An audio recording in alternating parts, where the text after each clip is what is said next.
I tried Dehancer across all types of footage, from sports to music videos and concerts to travel, and here's what I found out.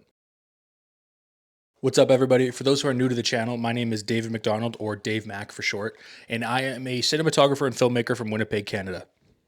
I got started in this industry doing pretty much any work I could get my hands on, as pretty much all of us did.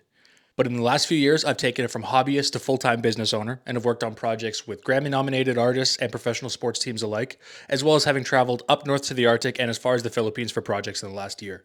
Now, quick disclaimer before we get too far into this, Dehancer did message me directly and asked me to do a review of their product in exchange for a free license, something that I've been eyeballing to do for a while. But no money exchanged hands, and they do not get any say in the contents of this video. In other words, my opinions are my own. Also, this is not a how to use Dehancer video. This is more a review of incorporating into my workflow as well as the results of doing so. Now, if you found your way to this video, I'm going to assume that you know what Dehancer is. But in case you don't, Dehancer is a film emulation plugin available for Premiere, Final Cut, After Effects, and what I use, Davinci Resolve. I believe they also have a mobile app available. That being said, I haven't spent nearly enough time in that to be able to offer a review, so we're not going to touch on that in this video. I first heard of Dehancer through a YouTuber who goes by the name of Volandis, who I've been a big fan of for a while. I love the colors, I love his filmic look, and it's been something that I've always been interested in trying to replicate myself. That being said, due to the somewhat high price tag on the plugin, I kind of always kick this one down the road. Now, in my own work, I've always been a huge fan of in-camera effects. So I'm talking diffusion filters, I'm talking artistic filters from the likes of Prism Lens Effects, so I've kind of bought out their whole catalog. But being in search of that soft film look, I always found myself wanting more. So when Dehancer hit me up, obviously it was a no-brainer to give this one a try. Then I installed it, and I must admit I was pretty overwhelmed at the beginning.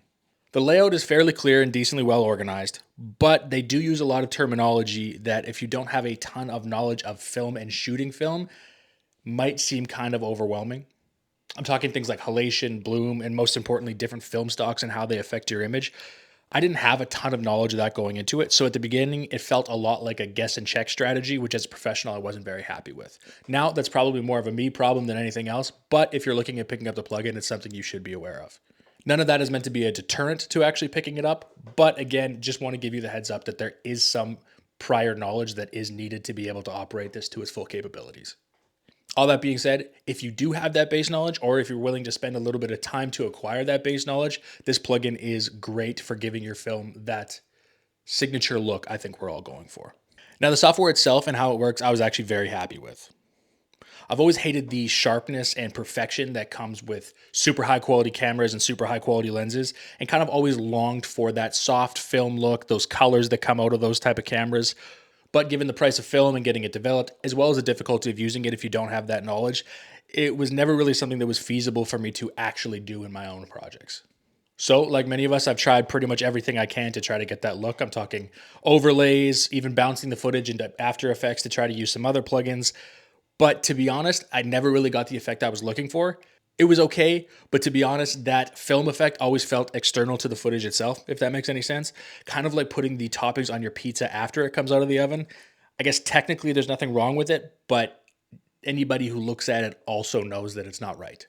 So again, enter Dehancer, and I got to give credit where it's due. The grain, halation, the film stocks, and especially the customizable nature of each of those effects, I'm a huge fan of.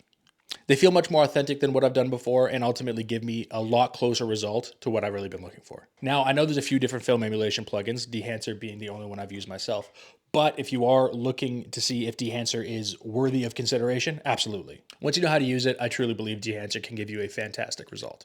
Now, as I said, I edit in Davinci Resolve, and Dehancer is simply added to the nodes in your node tree, still giving you full access to all the other coloring controls you had in Davinci, so I think that combination is also a good win. One warning I will give you, though, is this plugin is very intensive on your computer's resources, so if you don't necessarily have the spec'd out computer that's going to allow you to do that, it may be causing more trouble than it's worth.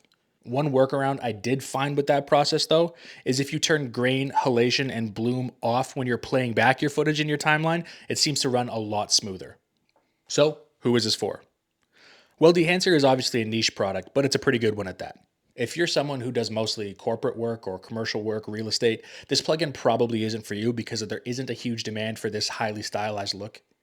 And additionally, if you're somebody who does a lot of social media content or things that have to get out quickly, it does add extra steps to your workflow. And as such, this probably isn't the one for you either. But if you work in an industry that values that look and has a little bit more time in the post production process for you to actually achieve it, I think this is a great tool. It's not going to make you a pro colorist overnight. And I still think there is a lot of things that you should learn along the way to get the best results out of it. But this tool is definitely helpful at expediting that process. For me personally, Dehancer will serve as a great tool for most of my projects going forward, but again, it does not suit every one of them. Dehancer is for the creative looking to really get that signature look out of their footage and really differentiate themselves from that mass-produced content we see a lot on social media nowadays. It is definitely more effort than simply putting a conversion LUT on your footage or even baking them in camera. So if speed is something you prioritize, this might not be for you. But for me, especially my creative work, that look, that signature look is a huge reason I got into this work in the first place. I simply love the art of it. If that sounds like you, I think this is a great product.